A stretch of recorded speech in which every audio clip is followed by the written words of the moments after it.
রাজবাড়ীতে bachelor বাসায় college শিক্ষার্থীর ঝুলন্ত মরদেহ উদ্ধার।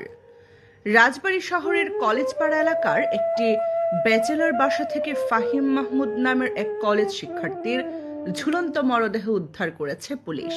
তিনি রাজবাড়ী সরকারি কলেজের বাংলা বিভাগের অনার্স প্রথম বর্ষের শিক্ষার্থী ছিলেন। এই ঘটনায় পরিবার, সহপাঠী ও স্থানীয়দের মাঝে শোকের ছায়া নেমে এসেছে। নিহত ফাহিম মাহমুদ রাজবাড়ী সদর উপজেলার বড় লক্ষ্মীপুর এলাকার বাসিন্দা এবং আবু বকর সিদ্দিক ঝন্টুর ছেলে।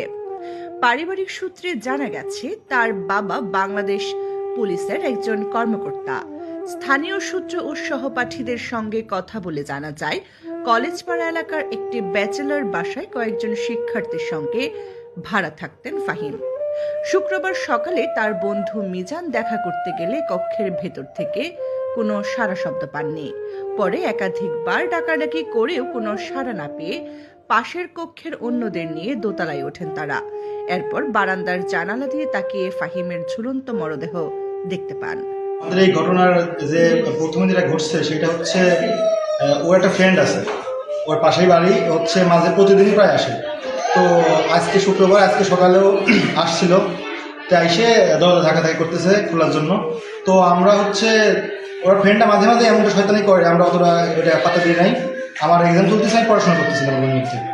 তারপর বেশ 5-7 মিনিট ধরে এভাবে ডাকাডাকি করার পরে তো তখন ব্যাপারটা আমার কাছে একটু কেমন কেমন লাগছে। তারপর আমি ওইখান থেকে উঠছি, ওইটা এসে আমি ওদের ধাক্কাধাক্কি করছি, কিন্তু কোনো রেসপন্স পাইনি। তখন ওর ওই ফ্রেন্ড মিজান আমার একটা ফ্রেন্ড আছে, ও তো ডাকাডাকি করতেছে। তারপরে আমরা হচ্ছে ওকে বললাম যে ওকে পাইতেছি না, তো এই নিচতলা দিয়ে যাই, মানে ওঠার সিস্টেম আছে আর কি। তো বললাম উঠতে, তো এখান থেকে গাছ দিয়ে ভাই ওঠে রুমের মধ্যে যাই উঠছে যে ভাই ভাই তো আত্মহত্যা করছে, গলা দিয়ে ফাঁসিয়েছে।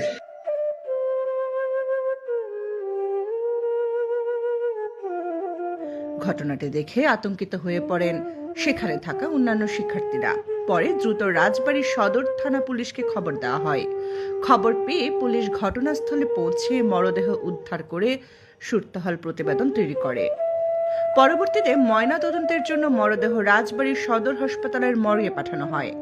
রাজবাড়ী সদর থানার অফিসার ইনচার্জ উত্তম কুমার ঘোষ ঘটনার সত্যতা নিশ্চিত করে জানান, প্রাথমিকভাবে এটি আত্মহত্যা বলেই ধারণা করা হচ্ছে। তবে মৃত্যুর প্রকৃত কারণ উদ্ঘাটনে বিষয়টি গুরুত্বের সঙ্গে তদন্ত করা হচ্ছে। ময়নাতদন্তের প্রতিবেদন হাতে পাওয়ার পর বিস্তারিত জানা যাবে বলেও জানান তিনি। এদিকে এমন মর্মান্তিক ঘটনায় সহপাঠী ও এলাকাবাসীর মধ্যে গভীর শোকের সৃষ্টি হয়েছে। অনেকেই ফাহিম